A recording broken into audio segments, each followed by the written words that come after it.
Good morning, children. Today we are going to read a story of a great personality. He is one of a famous man in the history of modern Europe. He is Napoleon. Look at this picture, children.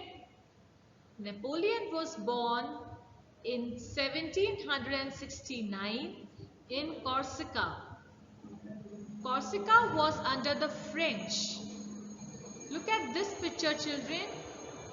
He is Napoleon's father, Carlo Bonaparte. Carlo Bonaparte worked for the French government. After 10 years, the French government allowed Carlo Bonaparte to send his son to France for studies.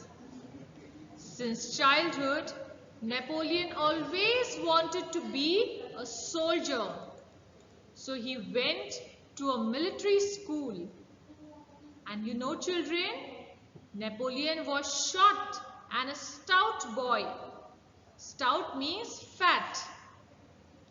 Napoleon knew the French language, but he used to speak with accent. Accent means the way of talking. So the school children used to tease him for his appearance, for his speech. They even used to ask him to go back to Corsica. But Napoleon was very brave and he knew that soldiers should not cry.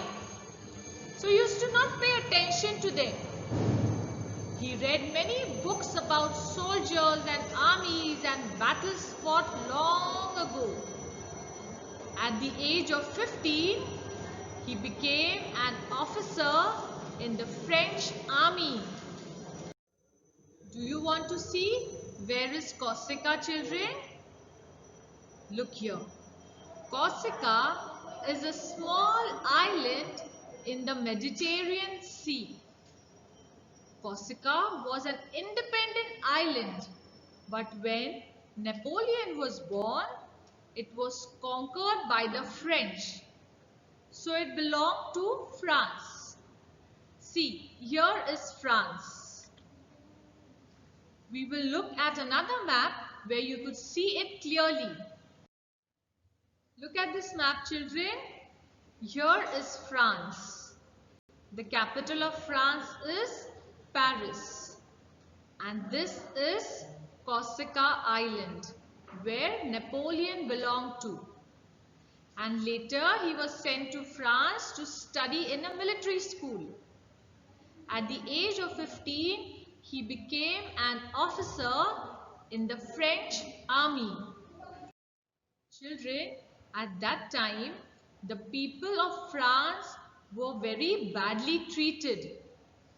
The laws or the rules which were made were not correct, and the poor people were asked to pay heavy taxes. Taxes means paying extra money for things. There was a king.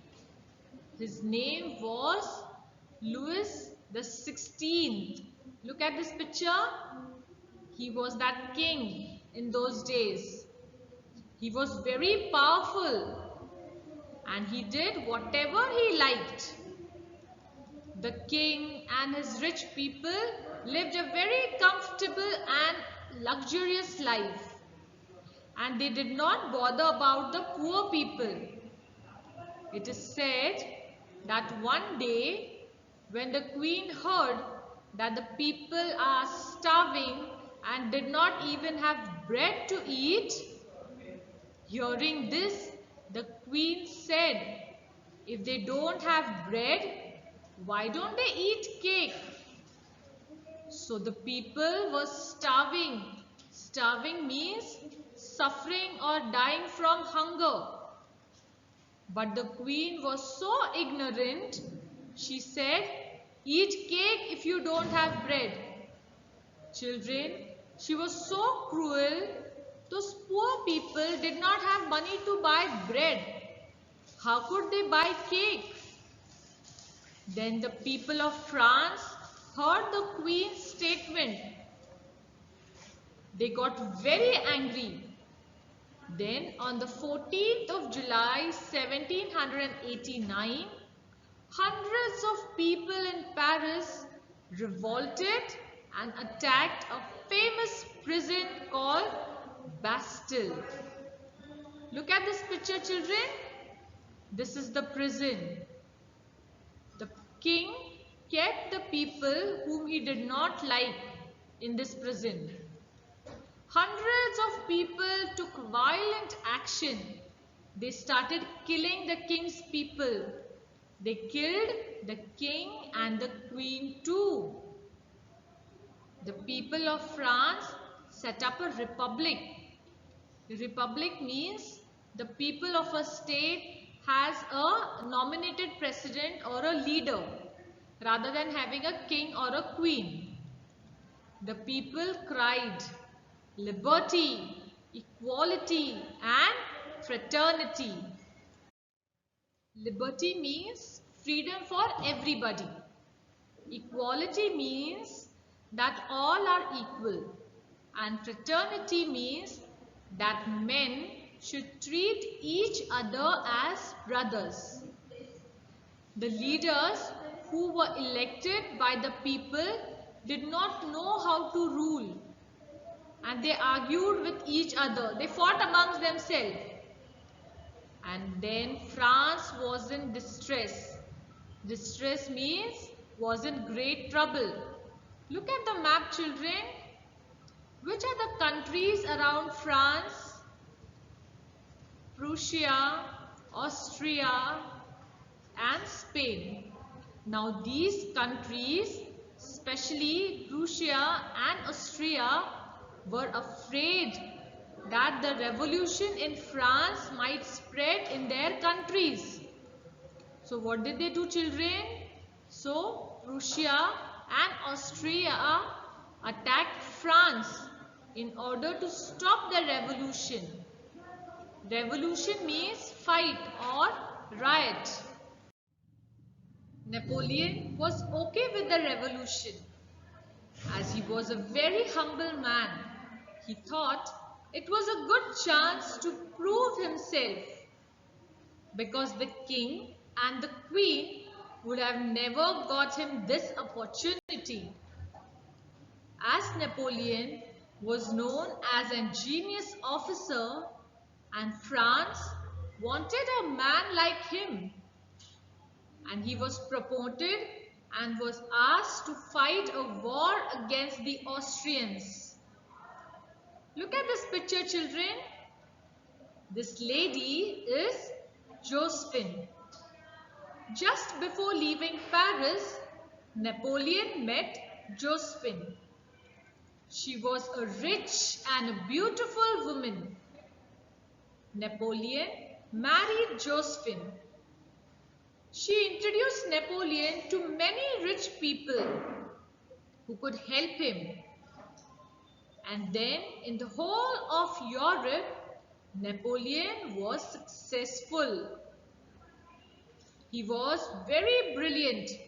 He attacked the enemy wherever and whenever they were not prepared.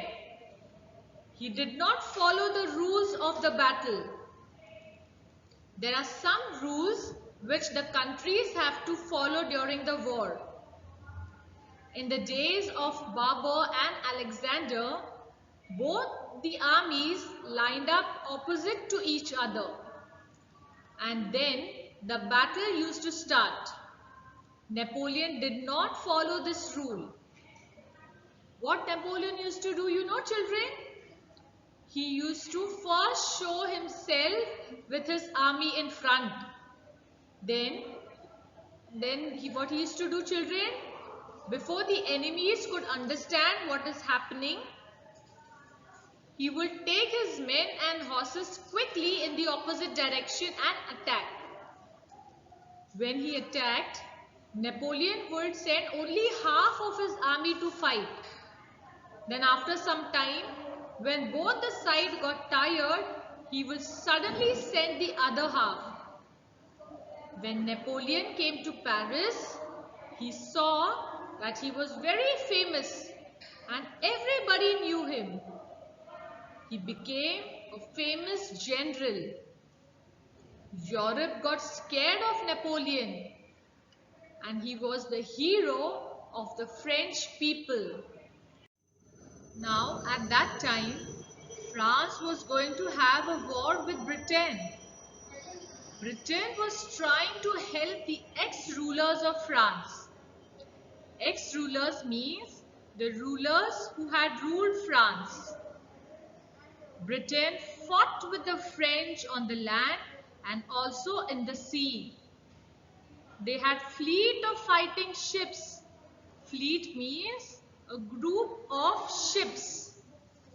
Fleet is a collective noun for a group of ships.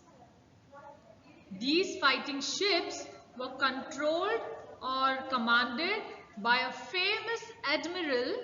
Admiral means most senior commander of a fleet or a navy. And his name was Nelson. Napoleon, being a very brilliant officer, saw that Britain's strength was her Mediterranean and Eastern trade. Look at this picture, children. He is Lord Nelson. He was the commander of Britain Navy.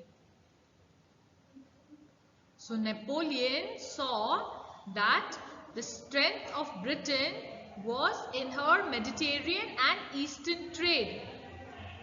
So he decided to attack Egypt to prevent the British from carrying on trade with India, so that India would be under his control.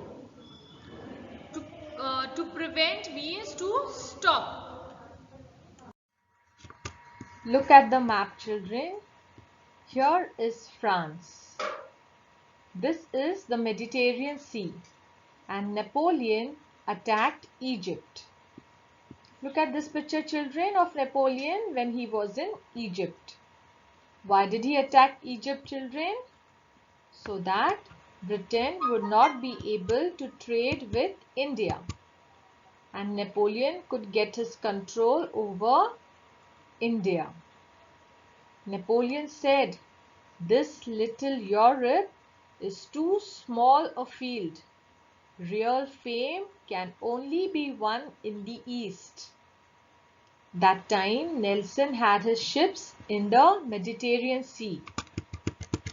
But Napoleon managed to get into Egypt before Nelson's ships could reach or catch him. But before Napoleon had defeated the Egyptians, Nelson had burnt all Napoleon's ships. This cancelled Napoleon's plan to go to the east. Remember, children, in chapter 2, Tipu Sultan, Tipu was waiting for Napoleon to come to India. We read that Napoleon cancelled his plan to India. So the reason we have come to know in this chapter. What is the reason, children? Because Napoleon's ships were all burnt by Nelson. So Napoleon could not go to the east. Can you see, children? India is also to the east. Children, I will stop the lesson here.